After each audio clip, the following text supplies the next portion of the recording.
Eğitim göstermeleri tarafından birinci Moskova, yılın başlaşmasında spor üyelerden 17'de Kengeç Havzası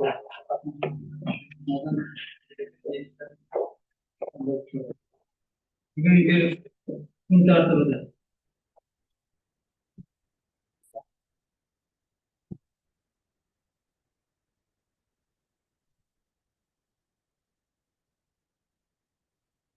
Bugün yılbaşı gün tartımıdır. İnşallah talaba, Rukanlar'ın gören Hamid Tuvni, Saraçan Kuyusu'nun sporlarından yerlerinin tutak mineralci bazı oğlanın siyasi yaptıkları, Başkanı ve kalan numaraların sorulmaktaydı. Nörşnörlüğün 13 basması istatistik biyoloji kanalları boyunca falsafa doktoru 20 derece alışın takdim edilen sırtasıyla divaniyatının ortalaması ettiği yıldaş tükenler kovanlarda doğumunun marketik bağlanan konuların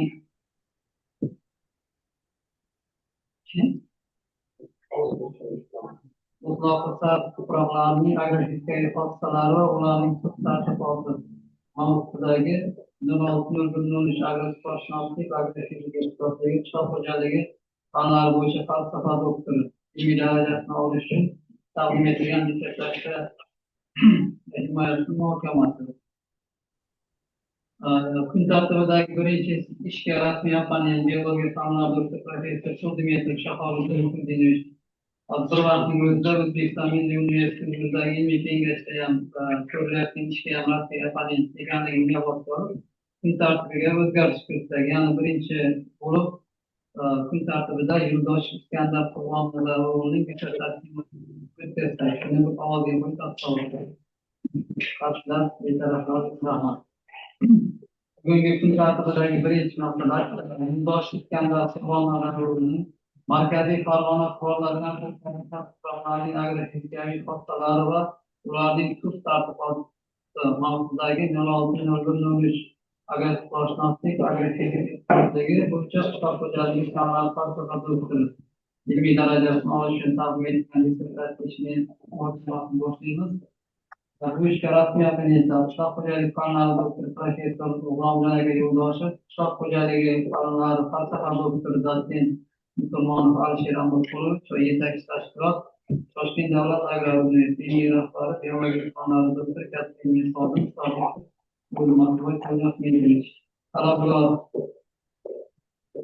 Yo'ldosh Iskandar Qurmonozorovining ilmiy kengashga topshirgan hujjatlarining asosiy mazmuni va ularning belgilangan talablariga qay darajada muvofiqligi to'g'risidagi ma'lumotlar bilan tanishtirish uchun ilmiy marhamat.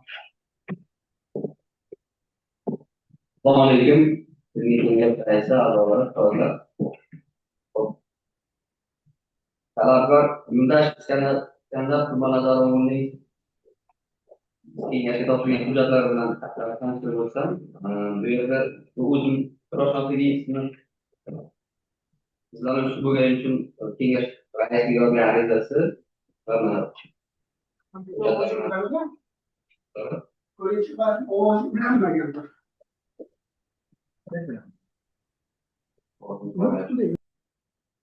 Yo'ldosh Iskandar Qurmonozorovi 1991 yil 14 fevral kuni Qashqadaryo viloyati Shohruh tumanida tug'ilgan.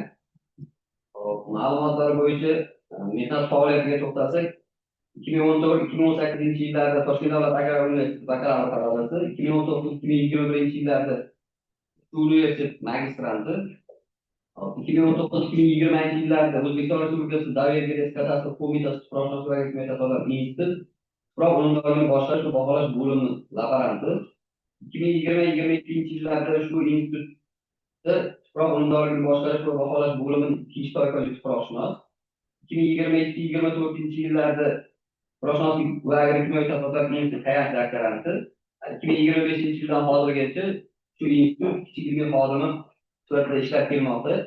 Oilali 2 nafar farzandi bor.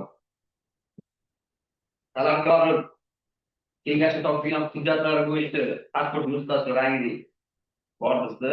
Diplom va ilovalar, ya'ni bakalavr va magistr diplom ilovalari nusxalari bor. Mavzuot bulletinida chop etilgan nusxasi bor. Ilmiy rahbarning taqrizi bor. malaka imtihonlar topshirilganligi to'g'risida hujjatlarning asl nusxalari bor. Joriy qilinganligi to'g'risida ma'lumotnomasining asl nusxasi. 3-4 shakl bo'yicha talabgorlik ilmiy ishlar ro'yxati tasdiqlangan 2-1 shaklda birinchi ikkinchi qismlari bo'yicha hujjatlari bor. 3-4 shakldagi amallar rozilik xatlari va maqolalar nusxalari bizda mavjud. Hop, shu bilan birga ish bajarilgan muassasa bayonnomasi tahriri xulosasi bizda bor. Hop, ilmiy kengash faoliyat yuritilgan muassasaning veb saytida himoya to'g'risida e'lon joylashtirilgan to'g'risida nusxa. Hop, O'zbekiston Milliy axborot agentligi himoya to'g'risida e'lon berilganligi to'g'risida nusxasi bor. Hop, dissertatsiya vaqtida referat O'zbekiston qishloq xo'jaligi jurnali tahrirda o'tkazilganligi to'g'risida ma'lumotnomaning asl nusxasi. Dissertatsiya vaqtida reyestr asosida pochtalar tarqatilganligi. Ilmiy kengash a'zolariga reyestr asosida avtoreferat tarqatilganligi to'g'risida hujjatlari. Dissertatsiya 1 nusxa, avtoreferat 2 nusxa institut kutubxonasiga topshirilganligi to'g'risida ma'lumotnomasining asl nusxasi bor. Shu bilan birga rasmiy abonentlarning roziligi va ularning so'nggi yillardagi ilmiy faoliyat, ya'ni 4-8 shakl mavjud. Zalda dissertatsiya 1 nusxa, avtoreferat 2 nusxa bor. Dissertatsiya ishi birinchi marta himoyaga qo'yilmoqda. Talabgor tomonidan taqdim etilgan hujjatlar bo'yicha kengashga ilmiy savollar bo'ladi.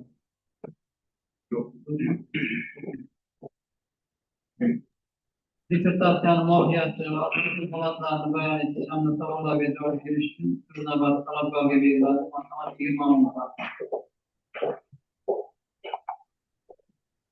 Assalomu alaykum, hurmatli kengash raisi va a'zolari, ustozlar. Yo'llar chiqqanda markaziy forumda muolajaga o'tloqsa, fuqarolarning agrafik xostalari va ularning taqdimoti, dissertatsiya taqdimotini qisqacha tanishtirib o'tdim.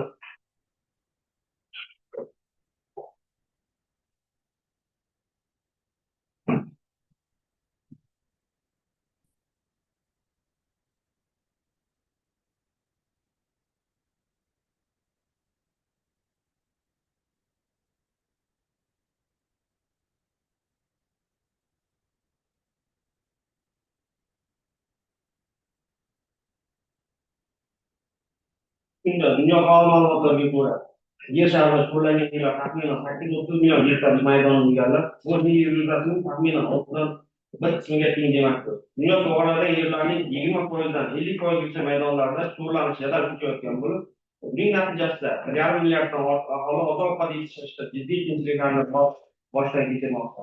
Shu sababli turli darajada suvlangan yerlar tuproqlarning xostalari, jumladan agrofizika hamda tuz tartibotini aniqlash orqali yerlarning meliorativ holatini yaxshilash va tuproqlarning unumdorligini saqlash va qayta tiklash hamda qishloq xo'jaligi ekinlaridan yuqori sifatli hosil yetishtirish muhim ahamiyat kasb etadi. Dunyo bo'yicha tuproqlarning suvlanish, ifloslanish, humus va ozuqa moddalarining kamayishi kabi degradatsiya jarayonlarini jadalligini aniqlash va bunday salbiy holatlarni oldini olish yoki yumshatish tuproq hostalari, jumladan agrofizika hostalari ma'qullashtirish, meliorativ holatini yaxshilash bo'yicha bir qator ustuvor yo'nalishlarda ilmiy tadqiqotlar olib borilmoqda. Bu borada tuproqlarning fizika va suv fizika xossalarini aniqlash, tuproq suvlanishining xossalarini va unumdorligini ta'sirini aniqlash, meliorativ holatini baholash, tuproq xossalarini ma'qullashtirish, suvlangan yerlarni suvsizlantirish orqali yerlardan qishloq xo'jaligidan samarali foydalanishga doir ilmiy tadqiqotlarga alohida e'tibor qaratilmoqda. Respublikamizda yuz berayotgan global iqlim o'zgarishlar sharoitida tuproq hossalari, jumladan agrofizika xossa va xususiyatlarini ma'qullashtirish, suvlangan tuproqlarni meliorativ holati va suv ta'sirlarini yaxshilash, tuproq unumdorligini saqlash va qayta tiklash orqali yerlardan samarali foydalanish bo'yicha keng qamrovli ilmiy tadqiqotlar olib borilib, muayyan natijalarga erishilmoqda. Jumladan 2022-2026 yillarga mo'ljallangan Yangi O'zbekistonning taraqqiyot strategiyasida qishloq xo'jaligi ilmiy asosda intensiv rivojlanish orqali dehqon va fermer daromadlarini kamida 2 barobarga oshirish, qishloq xo'jaligining yillik o'sishini kamida 5% ga yetkazish maqsad qilingan bo'lib, mazkur maqsadga erishishda tuproq unumdorligini oshirish va muhofaza qilish asosiy ustuvor yo'nalishlardan biri sifatida belgilab berilgan. Shuning uchun ham respublikamizning tekislik mintaqasida tarqalgan fuqarolarga o'rtoq fuqarolarda ilmiy tadqiqotlar o'tkazish orqali ularning agrofizika xossa xususiyatlari va meliorativ holatini aniqlash, suvlanish va suvsizlanish jarayonini baholash orqali esa tuproqlarni muhofaza qilish va ularni unumdorligini qayta tiklash muhim ahamiyatga kasb etadi. Tadqiqotning maqsadi markaziy Farg'ona hududida tarqalgan o'toqsa tuproqlarning suv-fizika xosalari va suv tartibotini aniqlash orqali agrofizika xosalari va meliorator holatini yaxshilashga doir tavsiyalar ishlab chiqishdan iborat. Maqsadga kelib oldimizga bir nechta vazifalarni belgilab olgan. O'toqsa tuproqlarning morfologik belgilari, agrokimyoviy, kimyoviy va fizik kimyoviy xosalarini aniqlash, o'toqsa tuproqlarning mexanik va mikroorganik tarkibini aniqlash, o'toqsa tuproqlarning fizika va suv fizika xosalarini aniqlash, sug'oriladigan o'toqsa tuproqlarning geometrik tarkibi va shug'ullanish darajasini, suv fizika xosalariga ta'sirini aniqlash, sug'oriladigan o'toqsa tuproqlarning shug'ullanish darajasining yillar davomidagi o'zgarishi dinamikasini aniqlash, tuproq qatlamlarida tuz to'planish sabablarini aniqlash va tuproq meliorator holatini issiq suvlar ta'sirida o'zgarishini aniqlash, sug'oriladigan o'toqsa tuproqlaridagi quruq qoldiq miqdori bilan g'o'za hududlari o'rtasidagi korrelyativ bog'lanishlarni aniqlash, zamonaviy gaz texnologiyalar asosida tadqiqot objekti sug'oriladigan tuproqlarning geometrik tarkibi kartasi va tuproq shug'ullanganlik kartogrammasini tuzish, olingan ma'lumotlar asosida tuproqning agrofizika xosalari va meliorator holatini yaxshilashga doir tavsiyalar ishlab chiqishdan iborat. Tadqiqotning obyektimiz Farg'ona viloyati Uchko'prik tumanida joylashgan markaziy Farg'ona hududida qarashli o'toqsa tuproqlarni tanlab olganmiz. Tadqiqotning ilmiy yangiligi markaziy Farg'ona hududida keng tarqalgan o'toqsa tuproqlarning kimyoviy, agrokimyoviy, agrofizika xosalari sug'orish ta'sirida tuproq meliorator holati sodir bo'lgan o'zgarishlar dinamikasini aniqlagan. Og'ir, o'rta va yengil qumloqli hamda qumli granulin tarkibi profilda qum va chang zarrachalarining bir-biriga teskari proporsionallik qonuniyatiga bo'ysunganlik holda o'toqsa tuproqlar suv tartibotini turg'un holatga kelganini asoslangan. Hududda tarqalgan o'toqsa tuproqlarning geometrik tarkibi va shug'ullanish darajasiga bog'liq holda suv fizika xosalari nam sig'imlarning tuproq genetik qatlamlari bo'yicha o'zgarishlar aniqlangan. O'toqsa tuproqlarning suvlar tartibi va minerallashgani darajasi yillar hamda suv tartiboti yillar qiyosida hisoblangan. Ularning yo'nalishi va intensivlik darajasi aniqlangan. Sug'oriladigan o'toqsa tuproqlarni 1 metrlik qatlamli umumiy suvlarning yuvilish intensivlik darajasi og'ir qumloqli tuproqlarda kalsiy tuproqlarga nisbatan o'rta qumloqli tuproqlarda 3-9, yengil qumloqlarda 5-6, qumloqlarda 8-1 va qumli tuproqlarda 10 ga teng ekanligi asoslangan. Slayd o'tmayapti. O'tmayapti. Ikkinchida qotib qoldi. Sonda.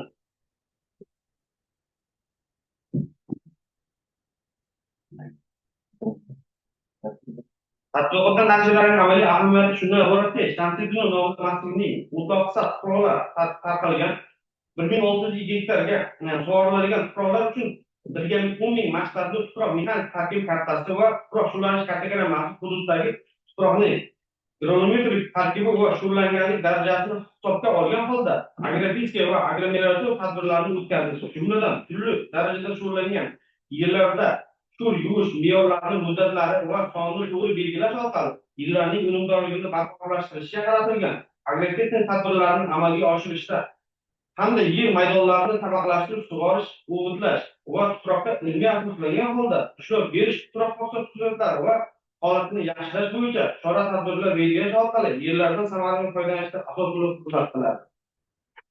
Sug'oriladigan o'toqsa tuproqlarimizning geologik tarkibiga to'xtaladigan bo'lsak, bu yerda og'ir qumloqli tuproqlarimizda asosan mayda chang zarrachalar ustilik qilib, o'rta va yengil qumloqli tuproqlarimizda o'rta chang va yirik chang zarrachalar ustilik qilganini kuzatishimiz mumkin. Va qumloqli va qumli tuproqlarimizda yirik qum va o'rta qum zarrachalar ustilik qilganini kuzatishimiz mumkin bo'ladi.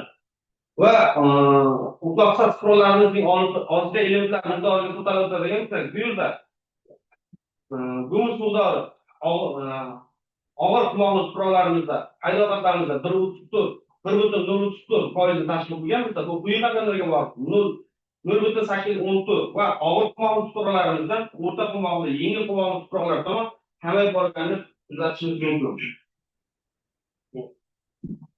va turli geometrik tarkibli tuproqlardagi grund zaxirasi sonasiga hisoblaganimizda bu yerda biz 30 santimetrlik 0.30 va 0.50 santimetr va 1 metrlik qatlamdagi grund zaxiralarini hisoblaganmiz. Bu yerda og'ir qumoli tuproqlarimizda 30 santimetr qatlamdagi grund zaxira 43,4 tonna gektarga tashkil qilgan bo'lsa, bu qumloq tuproqlarimizda 36,8 va 50 santimetrlik tuproqlarimizda 73,9 tashkil qilgan bo'lsa, bu qumli tuproqlarimizga borib 58,4 1 metrlik qatlamda go'muz zaxiramiz 132 tonna gektarga tashkil qilgan bo'lsa, bu qumloqli tuproqlarimizga kelib 105 tonna gektarni va og'ir qumli tuproqlarimizdan qumli tomon kamayib borganini kuzatishimiz mumkin.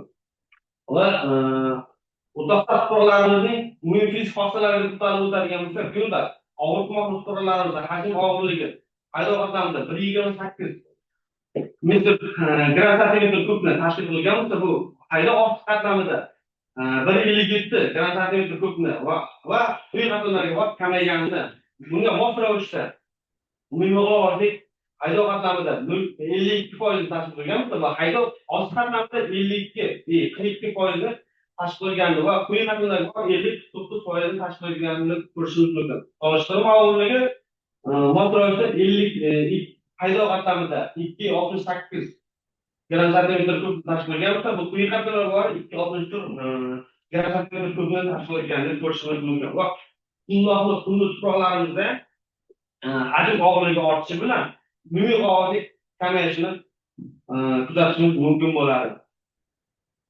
Va Andijon Qudishloviga ekilgan turli geometrik tarkibli tuproqlarning mexanik va mikroagregat tarkiblariga to'xtalib o'tadigan bo'lsak, agregat yig'indisi og'ir qumli tuproqlardan yengil qumli tuproqlar tomon kamayib borganini kuzatishimiz mumkin bo'ladi. Aniqlandi. Va Andijon Qudishloviga ekilgan turli geometrik tarkibli tuproqlarning makroagregat tarkibiga to'xtalib o'tadigan bo'lsak, bu yerda makroagregat tarkibi turli qumli tuproqlarimizda turlicha chiqqanini aniqladi. Va nam tizimlariga to'xtalib o'tadigan bo'lsak, bu yerda biz nam tizimlarini aniqladik va tabiiy namlik, dala nam tizimi, kapillyar nam tizimi, to'la nam tizimi va maksimal gidroskopik namlik, to'lish namligini aniqladik. Bu yerda ham tabiiy namlik qayda og'ir qumli tuproqlarimizda 17% tashkil qilgan bo'lsa, qayda qatlamida, qayda osti qatlamlarga borib 23% va og'ir qumli tuproqlardan yengil qumli tuproqlar tomon kamayib borganini kuzatishimiz mumkin bo'ladi.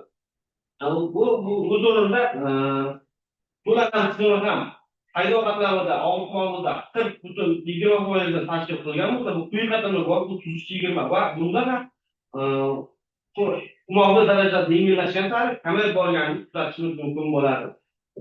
Va to'g'ridan o'rtoqsa tuproqlardagi suv o'tkazuvchanlik to'xtalib o'tadigan bo'lsak, bu yerda og'ir qumli tuproqlarimizda 138 metr kub soat ketgan bo'lsa, bu o'rta qumli tuproqlarimizda 144, yengil qumli tuproqlarimizda 126 va qumli tuproqlarimizda 138 va qumli tuproqlarimizda 312 metr kub soatigacha ketganini aniqladi.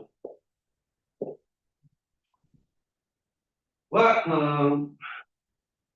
turli geometrik tarkibli tuproqlarimizda suvli surum tarkibi shular darajasiga tiplariga to'xtalib o'tadigan bo'lsak, bu yerda asosan surbatli sho'rlanish tiplaridan iborat. Sho'rlanish darajasi asosan o'rtacha va kuchli sho'rlanish darajasini kuzatishimiz mumkin va ba'zi bir qatlamlarda kuchli sho'rlanish darajasini kuzatishimiz mumkin. Qumli tuproqlarimizda sho'rlamagan tuproqlarimizda kuzatishimiz mumkin. Quruq qoldi qayda og'ir qumli tuproqlarimizda 1,2% tashkil qilgan bo'lsa, bu quyi qatlamlarga borib 1,7 va bu o'zgaradi.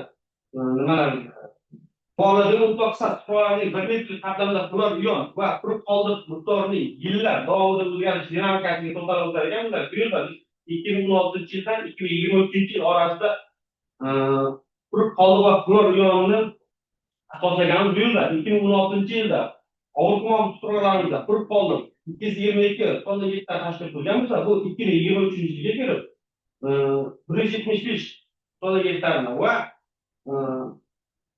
o'rta qumli tuproqlarimizda 138 tonna gektar tashkil qilgan bo'lsa, bu 2023-yilga kelib 148 sondagiliklarni va yillar kesimida u kamayib borganini kuzatish mumkin bo'ladi.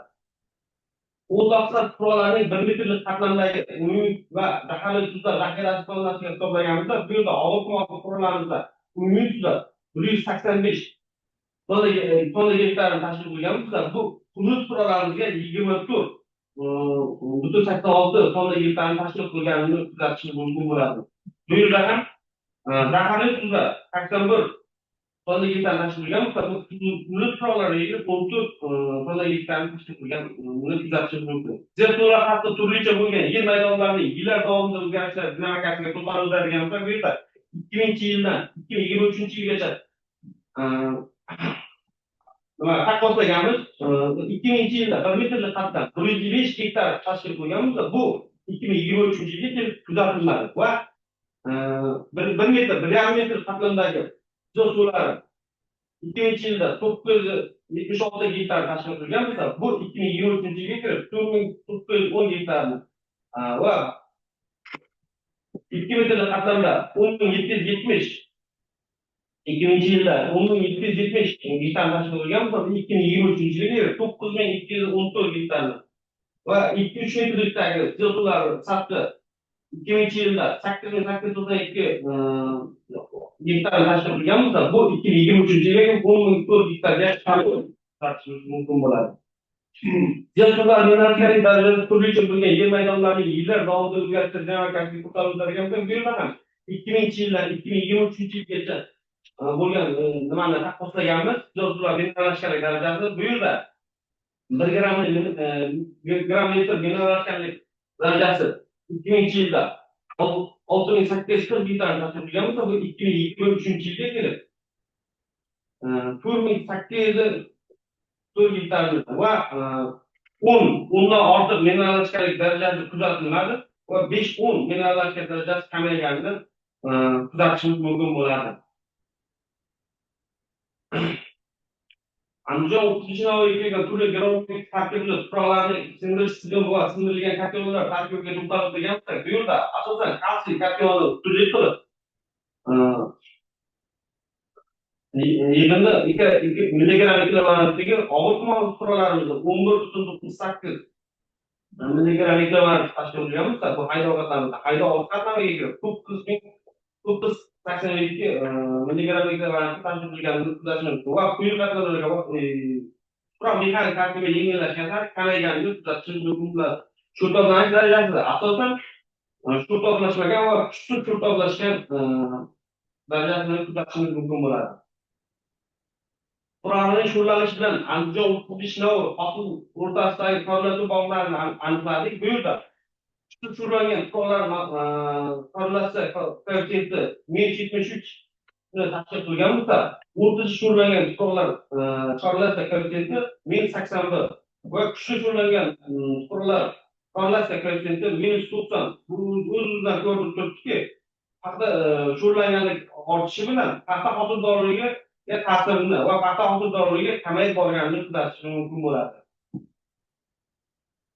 Va Shamsiddinov tuproqlarning mexanik kartasini ishlaganmiz va sho'rlanganlik kartogrammasini ishlab chiqamiz. Xulosalar. Xulosalar kengash a'zolarida xizmatlar bor, ancha shartlar.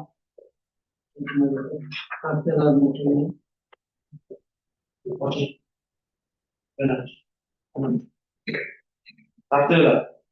Tuproqlarning suv fizik hosilari, hidrologik tarkibi bevosita bog'liq ekanligini hisobga olgan holda, markaziy bog'liq tuproqlarga muvofiq tuproqlarda sug'orish me'yorlarini tuproq hidrologik tarkibiga mos holda belgilash, ya'ni og'ir tuproqli tuproqlarda daladan sig'imi 70-75%da, yengil tuproqli va hudud tuproqlarda esa 60-65%da saqlab ekanligining suvda samarali foydalanishni ta'minlovchi eng maqbul chora sifatida tavsiya etiladi. Va keyingi tavsiyamiz tuproqlarning hidrologik tarkibi va sho'rlanish xaritalaridan fermer xo'jaliklari klaster tomonidan agrotadbirlarni ishlab chiqarish va amalga oshirishda, shuningdek olingan yangi ma'lumotlar oliy ta'lim muassasalarida agrotuproqshunoslik, agrokimyo, agrofizika kurslardan ma'lumotlar o'qishda foydalanishni tavsiya etiladi. Va davlat tajriba tadqiqot fotolavhalar e'tiborlaringiz uchun rahmat. Savol javoblar ko'tamiz. Marhamat. Kengash a'zolari. Savollar bor?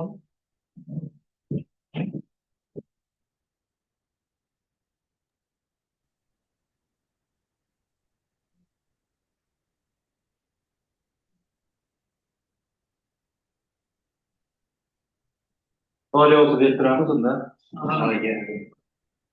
Jahongir Qo'ziyev, marhamat.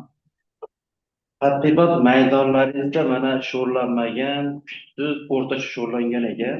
Shu maydonlarda g'o'za o'sib rivojlanishiga ta'siri bo'lganmi? Shu savol uchun rahmat. Albatta buni bundan ta'siri bo'lgan Carlos Kaysindan ko'rsatganmiz. Kuchsiz turlar darajasi ortishi bilan xato hosildorlik kamayishi kuzatilgan. To'g'ri, shu yerda ko'rsatgansiz hosildorlik 22-27 sentimetrdan 22 sentimetrga degansiz. Bu nechinchi yilgi ma'lumotlar? Bu 2022 bilan 2024 ma'lumotlar qo'shilgan. Chunki bugungi kunda 50 sentimetr hosil olinyapti-da, bu 22 sentimetr, 27 sentimetr o'zini-o'zi qoplanadi. Yana bitta savol, agar ta'sir qiladigan bo'lsa, nima uchun haligi nam sig'imi bo'yicha jadval keltirdingiz? Og'ir qumloqdan qumloqqami, gado? Bir xil qonuniyat ketgan bo'ladi. Chunki paxtani o'sib rivojlanishi tuproqdan namlikni ispareniya bo'lishiga ta'siri bo'ladi. Demak, sho'rlanmagan maydonda g'o'za ko'proq o'sgan bo'ladi, yetti ispareniya kam bo'ladi. Kuchli sho'rlangan joyda g'o'za chiqmaydi, demak yetti ispareniya ko'p bo'ladi. Sizda bir xil qonuniyat kuzatilyapti-ku. Unda qanday bo'ladi? Unda nam sig'imlarni asosan aynan qaysi nam sig'imlar aytadi? Hamma nam sig'imingizni qarasangiz, tepadan pastga qarab turib bir xil oshib yo kamayib borgan bo'lyapti-da. Shundoq aytavering, uni ochib kunga dora. Bilasiz-ku, Endi tabiiy namlik huzurida tepa qatlamda kam bo'ladi. U pastki sizoq suvlar haydoqatlarning o'zini misolida aytavering, haydoqatlarning o'zida ham bor. haydoqatlarida ham tabiiy namlik tepa qatlamda kam bo'ladi. Qaysi vaqtda olingan bu o'zi? Yana mana. Yo'q. Mana o'tib ketdik. Mana Kuzda olinmoqda. kuzda olingan bo'lsa, g'o'zani ta'siri bo'lmagan. Bo'ldi, unda tushunarli. Yana bitta savol, hozir ishlab chiqarishga joriy qilganingizda ikkita namlik sig'imini aytdingiz. 70-75, 60-65 mi dedingiz? U nimaga asoslanib olyapti? Davlat tajribasi o'tkazganmisiz bu bo'yicha? Davlat tajribasi o'tkazganmiz, buni aniqlaganmiz. Og'ir qumol tuproqlarimizda 70-75 va qumli tuproqlarimizda 60-65 o'simlikka foydali nam sig'imlarini Ma'lumotiki to'g'rimi? Yoki bundan shu tuproq uchun yo'q edi siz belgiladi. ana shu tuproqni biz tadqiqot obyektimizda aniqlagan. Tushunarli. Keyin yangiligingizni birinchisida aytgansiz, avtomobilda turadi shekilli. Birinchi yangiligingizni ochib beringchi, mana tuproqni kimyoviy, agrokimyoviy, fizik kimyoviy yana bir qator narsalarida o'zgarish dinamikasi aniqlangan dedingiz. Kimyoviyda qanaqa o'zgarish dinamika o'tdi? Agrokimyoda qanaqa o'zgarish dinamika o'tdi? Yana nimadirlari bor, bir ikkita narsalarda bor edi. Mana kimyoviy, agrokimyoviy, agrofizikaviy xossalari sug'orish ta'sirida tuproq minerallik holatiga sodir bo'lgan o'zgarishlar dinamikasi aniqlangan. Aytingchi, kimyoviy qanaqa o'zgarish bo'lgan kuchalasida? Endi bunda kimyoviyda albatta og'ir mehnat tashkil turlarida ko'p bo'lgan. Nima ko'p bo'lgan? Nam sig'imlar.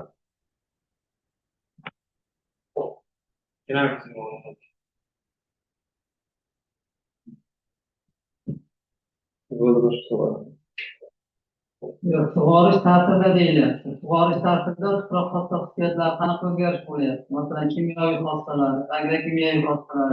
Nima kiradi kimyoviy xossalarga? Agrokimyoviy o't bilan ta'minlanish darajasi.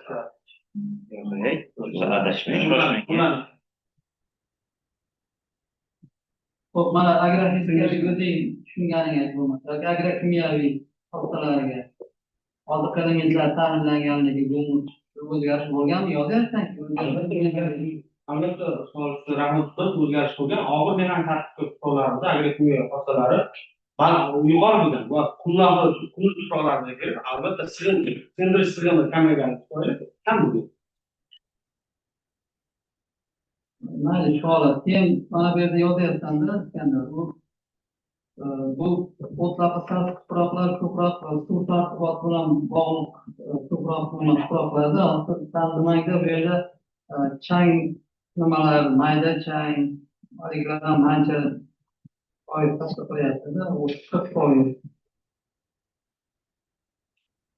Mayda qum, mayda chang zarrachalari ham bu qanday holatda bo'lgan? Mayli tepada o'sha fizik loy miqdori 40%. Bunaqa holatlar qanaqa bo'lgan? Shunaqa bormi? Shunaqa tuproqlarda shunaqa? O'rgangan tuproqlar. Bitta mexanik tarkibi yuqori bo'lgani uchun mayda chang darajalar og'ir mexanik tuproqlarda mexanik tarkibi og'ir bo'lgani uchun mayda chang darajalar tutiladi. U yengillashgan sari qum va qumloq darajada tutiladi. Ben savollarni kengash olaman. Marhamat qilishim. Aytingchi.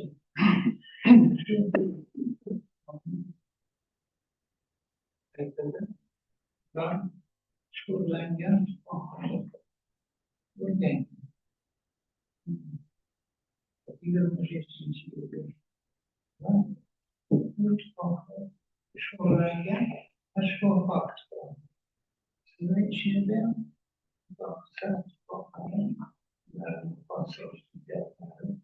shug'ullanganning ko'rsatkichlarini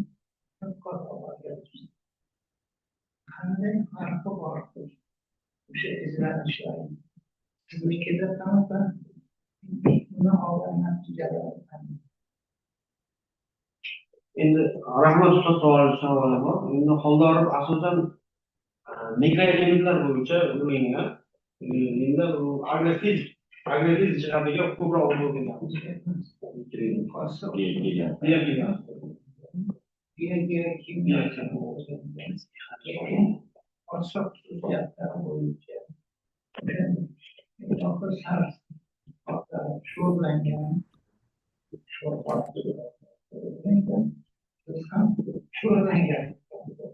sho'rlanganlik ko'rsatkichi bo'yicha qanday farqlar bor yoki qanday qonuniyatni ajratasiz? Ustoz Xoldorov tish bilan shug'ullangan darajasidagi tuproq tipimiz bir xil bo'lgani uchun tuproq bir xil bo'lgani uchun ko'p farq qilmagan, lekin menda asosan shu to'qnashmagan chiqqan.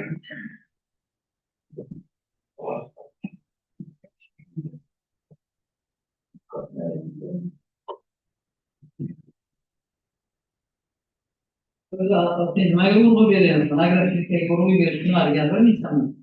Bu boshqa nimani o'rgangan? To'g'ri, tuproqlar bir-biriga yaqinlik nima, haligi nima bo'lgan deb domla savol beryapti. Aytmaysanmi shuni? Qanaqa nima bo'lgan bo'lsa? Ish jarayonida uni shu mavzuga doir ishlar bilan tanishib chiqqan bo'lishing kerak. Shu obyektda ishlangan tadqiqotlar bilan tanishib chiqqan bo'lishing kerak. Albatta Xoldorov biologiya kimyosiga ko'p urg'u bergan, men agrotexnika tadqiqot ko'p urg'u bergan. Sho'rlanganlik ko'rsatkichi bo'yicha aniqlanishini so'radim. U aytdi, albatta fizikada bor, yaxshi. Hozirda kimyo bor, baribir ikkalasi ham sho'rlangan tuproqlarda o'rgangan. Shu yaxshi. Uncha farqi bo'lmaydi. Sho'rlangan tushunarli. Yo'q, bu savol berishdan maqsad nima? Mark Mansurovich u ishni ko'rib chiqqanlarda uni Xoldorov ishini umuman biladi Markning ishlari. O'shani yaqinlik joyi bormi, sho'rlanishini nima qilyapti? Bor bir-biriga bitta tip bo'lgandan keyin shuni hal qilyapti. Farq bormi deb savol beryapti. Uncha tuproq bo'lgan uchun ko'p farq bo'lmaydi. Mayli, keyingi savolga o'tamiz. Marhamat. Iskandarbek, haqiqatdan qiziqarli nima hozirgi savollarda o'zimizdan kelib chiqadigan. Mana hozir avtoriferatda ham boyagi vazifalarda ham o'zi aytyapti. Haqiqatan agrokimyoviy nimalarni xususiyatlarini o'rganganmiz deyapsiz. Kimyoviy xususiyatlar o'rgangan deyapsiz.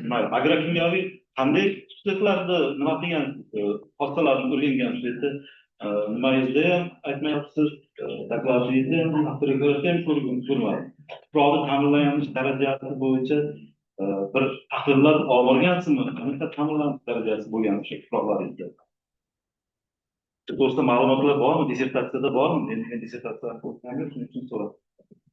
Savol uchun rahmat. Avvalambor, bizda me'yorga qolib uloqni mexanik tarkibga, genomik tarkibga bo'lganmiz. Bunda og'ir qumoli tuproqlarimizda o'g'it va ta'minlanish darajasi va yengillashgan sari o'g'it miqdori, agrokimyo hosilari o'g'it miqdori kamayib borganini aniqlagan.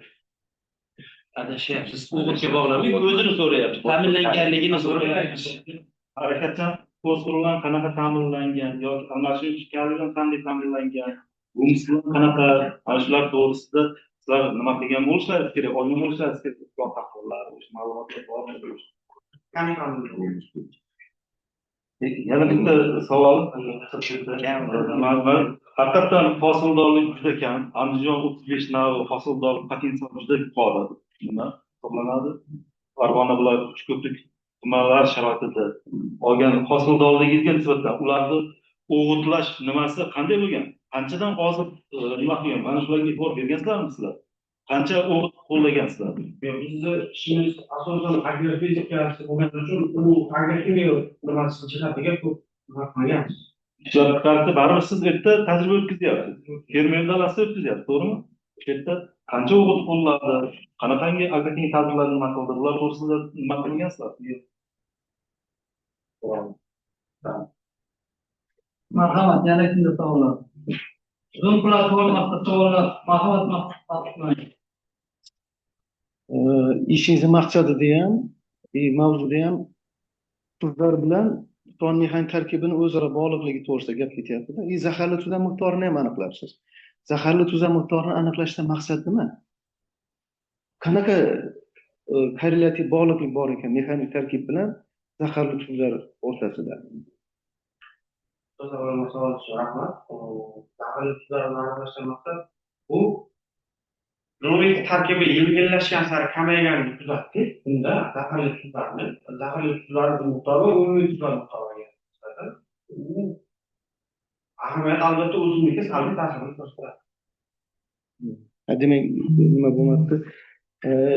Nimangizda ham xulosada ham yozilgan, og'ir qumloqlikda 180 tonna gektar, o'rta qumloqlikda 120, yengil qumloqlikda 170. Siz aytgan hozirgi qonuniyatga to'g'ri kelmaydi-ku. U yengillashgan sayi tuz miqdori ham kamayib borishi kerak-ku. Nima biror yo o'zi sho'rlanishi ona jinslar bormidi yoki boshqa bir sabab bo'lganmi? Bu yerda bizni tuproqlarimizda karbonatlar O'sha grafingizda ham turibdi, nimada? Diagramda ham turibdi. Xulosangizda ham turibdi. tuproqlarimizda karbonatlashish darajasi ham chiqib keladi. Bu tuproqlarimizda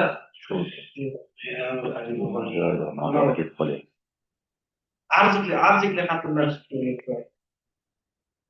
Mayli, buni bir ko'rish kerak. Sababi o'sha mavzuning nomi shu o'zi. Tuproqning mexanik tarkibi bilan sho'rlanish o'zaro bog'liqligiga gap ketyapti. Zaharli tuzlar to'g'ri o'rganilgan. Faqat uni korrelyativ bog'liqligini ham bilish kerak edi, o'rganishdan maqsad bo'lish kerak edi. Buni albatta ko'rish kerak. Yaxshi, rahmat. Marhamat, Zoom platformasida bormi savol? Marhamat. Assalomu alaykum. Mumkin bo'lsa, Shuhrat Mehribonich. Assalomu alaykum. Hurmatli rais, hurmatli kengash a'zolari, menda bir ikkita savol bor edi. Mana bu Iskandar, qarangda, mana bu hosilni berayotganingizda hozir bir ikkita savolim bo'ldi. Yana o'shani so'ramoqchiman. Bunga statistik ishlov bergansiz-da. Kam kuchsiz sho'rlangan tuproqda hosil 30% ga variatsiya o'zgarib ketyapti. Juda kattada nima sabab bor? V deb qo'yibsiz 29.3. Juda katta sonda. Rahmat savol uchun. Bunda kuchsiz sho'rlangan tuproqlarda albatta hosildorlik yuqori bo'ladi va sho'rlanish ta'siri sho'rlanish oshgani bilan unga o'simlikka ta'siri bo'lib hosildorlik kamayadi. Yo'q, Iskandar aka, qarang. Faqat kuchsiz sho'rlangan to'proqlar to'g'risida gapiryapmiz. Hosilni variatsiyasi 30% deyapsiz. Sababi nima? Sho'rlangan kuchsiz bo'lgani uchun Qarab qo'yarsiz, mayli. Men yana bitta narsani so'ramoqchi edim. Mana как раз ishingizni maqsadi hamda amaliy tavsiyalar to'g'risida bu yerda hozir sug'orish bo'yicha tavsiya beryapsiz-da. Buni aytyapsiz, bu tajribadan chiqmagan, to'g'rimi? Tajriba o'tkazilmagan, to'g'rimi bu bo'yicha? Qarangda, mana yengil tuproqda ham qumda 60% sug'orsangiz, g'o'zan aytaylik, qanday holat bo'ladi? Bir adabiyotlar bo'yicha qarab ko'rganmisiz? O'shani qarab qo'ying iltimos. Sababi birinchidan 60% juda past deyarli qurib ketadi. Ikkinchidan 60% u vegetatsiya davomida o'zgarib turadi. 60% bo'ladi, 65 bo'lishi mumkin, 70. Vegetatsiya oxirida yana bitta 3 ta sonlik beriladi. Bunaqa tavsiyada sal ehtiyotkorlik bilan tavsiya berish kerak. Chunki barcha ekinlarga berib yuboryapsiz. Keyingisi savolim, ishingiz asosiy sho'rlanish bo'yicha tavsiya bermayapsiz-da. Amaliy tavsiya yo'q. Ko'rsatmayapsiz, yozmagansiz-da. Hatto ishingizda ichida, mazmunda, tarkibida o'sha narsa bor. Sababi nima bo'ldi? albatta bu innovatsiyalarni va keyingi ishlarimizda ko'rishamiz. Mayli, rahmat. Boshqa savol yo'q. Rahmat. Rahmat. Yana savollar bormi? Kengash a'zolari. Yetarlimi?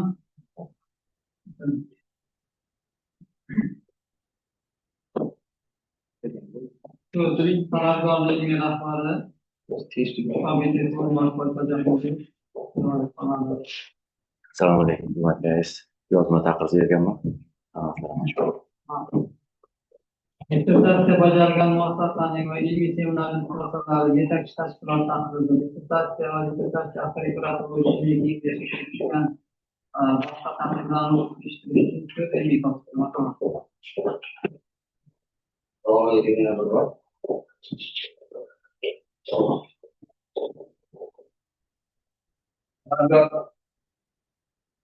tomonidan berilgan hujjatlar, ish bajargan tashkilot xulosalari, bayonnomasi va tahlillari mavjud bizda. Ilmiy seminar ijodiy xulosasi, birgalikda bayonnoma va tahlillari. Shu bilan birgalikda dissertatsiya ishi himoyaga olish masalasi bo'yicha bayonnoma, yetakchi tashkilotni tahriri, xulosasi, bayonnomasi mavjud. Shu bilan birgalikda dissertatsiya haqida ko'rish uchun xorijiy davlat va respublikadan kelib tushgan tahlillarga to'xtaladigan bo'lsam, birinchi yetakchi tashkilot, ya'ni Toshkent davlat agrar universiteti agrarximya va tuproqshunoslik kafedrasi huzuridagi ilmiy seminar majlisining 2026 2 apreldagi 9-son majlisi bayonnomasi bilan bayonnoma berilgan. Bu yerda taqdirchi qishloq xo'jaligi fanlari falsafa doktor PhD dotsent Burxanova tomonidan taqdim berilgan. Ijobiy tahdid bilan birgalikda ba'zi kamchilik va xulosalarga to'xtalilgan.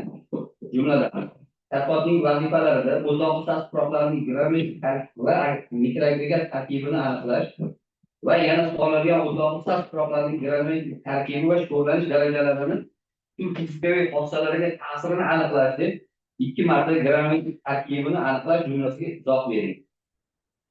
Ikkinchisi, dissertatsiya ishida sug'oriladigan o'rtoqli tuproqlarning suv o'tkazuvchanligi bo'yicha keltirilgan ma'lumotlar gradatsiya jadvali ko'rinishida berilganda ish nazariy jihatdan yanada boygan bo'lar edi. Uchinchisi, 4.2 paragraf o'rtoqli tuproqlarning umumiy xossalari deb nomlangan bo'limga tegishli 4.2 birinchi jadvalda sug'oriladigan o'rtoqli tuproqlarning umumiy xossalari keltirilgan bo'lib, unga ko'ra 78-kesma og'ir granitik tarkibli tuproqlarning 48-76 sm chuqurlikdagi umumiy g'ovaklik 50%. 131-kesmada qumloqli granit tarkibli tuproqlarning 32 santimetrdagi umumiy g'ovaklik 39% deb ko'rsatilgan. Bunga nima deb ta'rif berasiz? To'rtinchi, tadqiqotda boriladigan o'ta saf tuproqlardagi quruq qoldiq miqdori bilan o'ta hosildorligi o'rtasidagi korrelyativ bog'lanishlar aniqlangan. Boshqa qator xususiyatlar bilan ham qilingan ishning amaliy ahamiyati yanada oshgan bo'lar edi deb tahlil berishgan. Shular birgalikda xorijlikdan kelgan tahlillarga to'xtalsak, birinchisi Xitoy Milliy sholi tadqiqot instituti qoshidagi shol biologiyasi va seleksiyasi davlat asosiy laboratoriyasi fan doktori professor Jian Jing tomonidan ijobiy tahlil berilgan, kamchilik ko'rsatilmagan. Ikkinchisi Qozog'iston irrigatsiya va melioratsiya instituti direktori doktor qishloq xo'jaligi fanlari nomzod doktor professor Esanbekov tomonidan ijobiy tahlil berilgan, kamchilik ko'rsatilmagan. Tojikiston texnologiya universitetining Isfara shahridagi filiali oziq-ovqat sanoati va tabiiy fanlar kafedrasi ilm-fan innovatsiyalar va xalqaro aloqalar bo'yicha direktor o'rinbosari qishloq xo'jaligi fanlari doktori vazifasini bajaruvchi Soliyev tomonidan ijobiy tahlil berilgan, kamchilik ko'rsatilmagan. Shu bilan birgalikda respublikadan kelgan tahlillarga to'xtalsam, paxta seleksiyasi urug'chiligi va yetishtirish agrotexnologiyalar ilmiy tadqiqot instituti qishloq xo'jaligi fanlari doktori professor Jurnalist tomonidan ijobiy taklif berilgan, kamchilik ko'rsatilmagan. Xuddi shu institutdan qishloq xo'jaligi fanlari doktor professor Nigmatova tomonidan ijobiy taklif berilgan, kamchilik ko'rsatilmagan. Janubiy dehqonchilik ilmiy tadqiqot instituti direktori qishloq xo'jaligi fanlari doktori professor Jo'rayev tomonidan ijobiy taklif berilgan, kamchilik ko'rsatilmagan. Farg'ona davlat universiteti tuproqshunoslik kafedrasi dotsenti biologiya fanlari doktori Xoldorov tomonidan ijobiy taklif berilgan, kamchilik ko'rsatilmagan. Samarqand davlat veterinariya meditsinasi, chorvachilik va biotexnologiyalar universiteti o'simlikshunoslik va yem-hashar yetishtirish kafedrasi professori qishloq xo'jaligi fanlari doktor Murzaxon tomonidan ijobiy taklif berilgan, kamchilik ko'rsatilmagan. Xuddi shu institut o'simlikshunoslik va yem-hashar yetishtirish kafedrasi mudiri qishloq xo'jaligi fanlari doktor professor Halilov tomonidan ijobiy taklif berilgan, kamchilik ko'rsatilmagan. Qishloq xo'jaligida bilim va innovatsiyalar milliy markazi bo'lim boshlig'i qishloq xo'jaligi fanlari doktor Qarabekov tomonidan ijobiy taklif berilgan, kamchilik ko'rsatilmagan. O'simliklar karantini va himoyasi ilmiy tadqiqot instituti Samarqand viloyatidagi filiali katta ilmiy xodim biologiya fanlari nomzod dotsent Fayzullayev tomonidan ijobiy taklif berilgan, kamchilik ko'rsatilmagan. Shoirchilik ilmiy tadqiqot instituti laboratoriya mudiri qishloq xo'jaligi fanlari doktori katta ilmiy xodim Sattorov tomonidan ijobiy taklif berilgan, kamchilik ko'rsatilmagan. Paxta seleksiyasi urug'chilik va yetishtirish agrotexnologiya ilmiy tadqiqot instituti qishloq xo'jaligi fanlari fakulteti doktori katta ilmiy xodim Ismail tomonidan ijobiy taklif berilgan, kamchilik ko'rsatilmagan. Termiz davlat muhandislik va agrotexnologiyalar universiteti o'simliklar himoyasi agrokimyo va agroqo'shnoslik kafedrasi dotsenti vazifasini bajaruvchi qishloq xo'jaligi fanlari falsafa doktori Akbutayev tomonidan ijobiy taklif berilgan, kamchilik ko'rsatilmagan.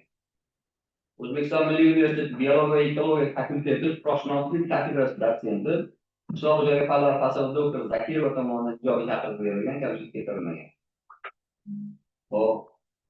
Shu universitet tuproqshunoslik kafedrasi dotsenti vazifasini bajaruvchi Atoyeva tomonidan ijobiy taklif berilgan, kamchilik ko'rsatilmagan.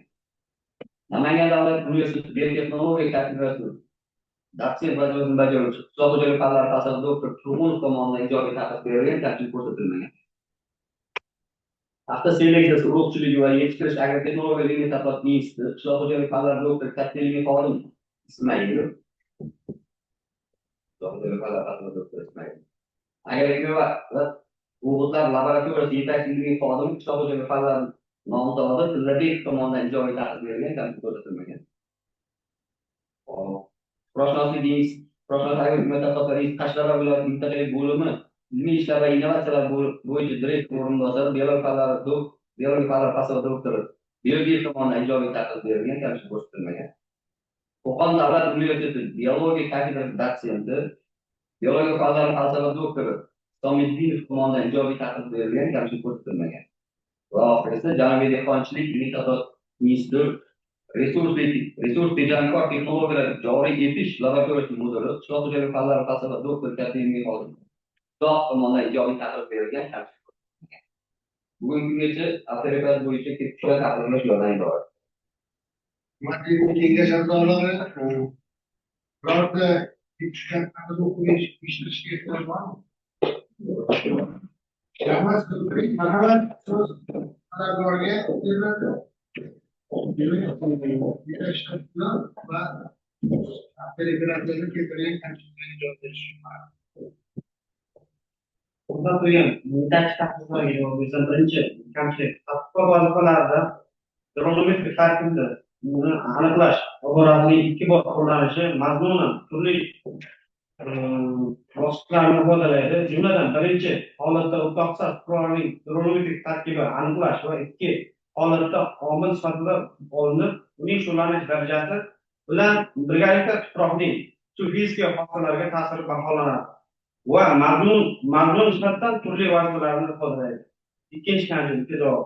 Haqiqatdan ham savollarga o'rtoqsiz fuqarolarning suv o'tkazuvchanlik ko'rsatkichlarini degradatsiya jadvali asosida tizimlash natijalarini yanada umumlashtirish va nazariy jihatdan boyitish xizmatlari mazkur dissertatsiya ishida suv o'tkazuvchanlik ko'rsatkichlari dala laboratoriya va tajriba asosida aniqlanib, ularning dronometrik tarkibi va suvlanish darajasi bilan bog'liqligini tahlil qilindi. Asosiy e'tibor omillar ta'sirida ochib berish qaratilgan sababli natijalar ko'proq tahliliy va grafik shaklda o'qiriladi.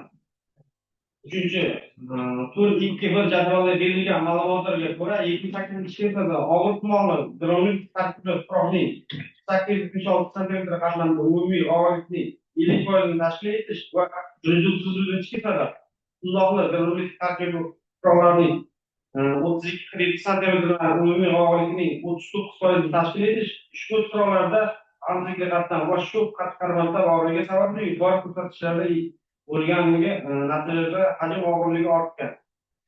To'rtinchi, tadqiqot ishida fuqarolarning o'rtoqsiz fuqarolarda turib qoldiq miqdori bilan o'zi hududlari o'rtasida korrelativ bog'lanishlar aniqlanishiga alohida e'tibor qaratildi. Bu ko'rsatkich tuproqning suvlanish darajasining ifodalovchi asosiy omillardan biri bo'lib hisoblanib, hosildorlikka bevosita ta'sir etishi bilan izohlanadi.